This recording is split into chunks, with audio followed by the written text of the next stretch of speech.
themselves that maybe they were walking those alone until they realized that God was carrying them all along.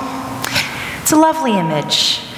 But for me, I instead envision sort of footprints in the sand and then like the dragging marks behind them. Because that's how it tends to work in my life, yours too. God tends to just drag us along and say, come on, it's going to be okay. It's all good. It's all good. Every piece of it, even the difficult and tragic times. I think that Brian McLaren frames this best for us, because it would be so easy to hear that and to say, well, that's too easy, that's dismissive, that's bad theology. To look at a tragedy and to call it all good. He clarifies for us that we learn to behold the goodness in everything, the goodness that the Creator beheld in the freshly made world. Behold, it is good. It's not that everything is good. Far from it. Nobody who has practiced when and no and why, those questions and petitions, nobody who's practiced those would ever say that. It's that there is good in everything. Or there is the potential to bring good out of anything. It's not that everything is the same, far from it. It's that everything both differs and belongs.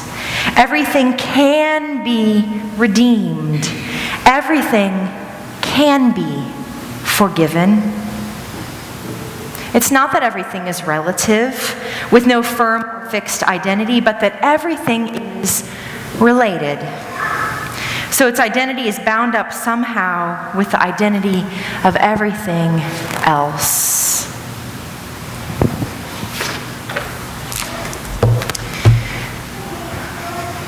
When we arrive at the season of harmony, it's because we have surrendered to the fact that God is a change agent. At the very heart of God's power is transformation. It's because we suddenly realize that yes, the resurrection is true, that even out of death God can bring new life. And like I said, this isn't something that you wake up one day and say, I'm now going to believe this. Rather, it's something that you arrive at, that you slide into, that you fall into, that you collapse into, because you have no other choice. We see this in even the life and prayers of Jesus, in that desperate midnight garden prayer. We see him go from take this cup from me to your will, not mine.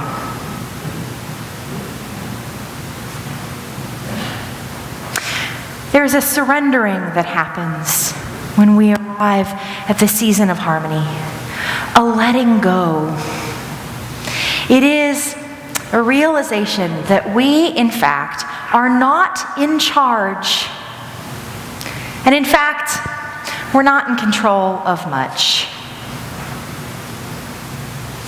For some of us, that will be more of a struggle to come to than for others. That realization that we're really not in charge, even of the things that we think we are in charge of. And no matter how firmly, no matter how tightly we grasp onto things, we really don't have a lot of control over them in the end.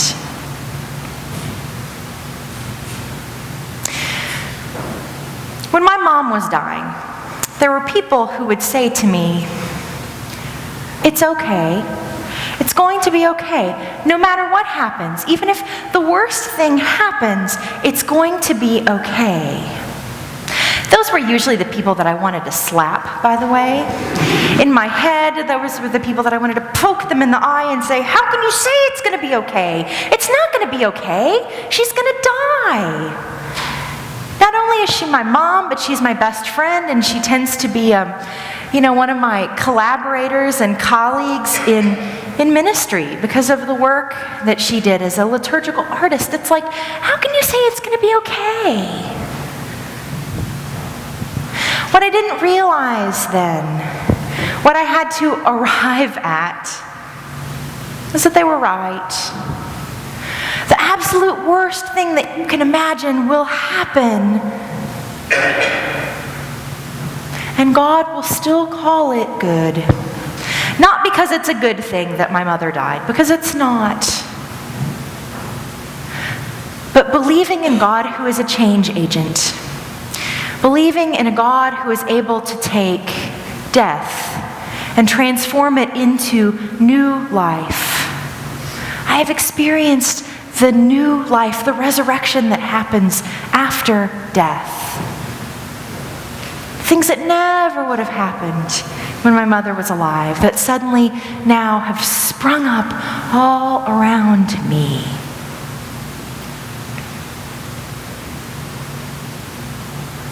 When we find ourselves in the season of harmony, when people tell us that it's going to be okay, that yes, indeed, it is good, we stop wanting to slap them and instead embrace them for the truth they bring to us. That every piece of creation God has infused with goodness. And if we give ourselves over to that, we get to experience the goodness that God has always intended for every single thing that God has made. We also get to participate in bringing about that goodness, in being agents for change. Because we ought not think that the season of harmony is an invitation to step away from the work of justice, to step away from the work of creating the kingdom as God intended. No, in fact, it's an invitation to steep ourselves in that work, to dig in even deeper, to make sure that all people can affirm that it is indeed good. Amen.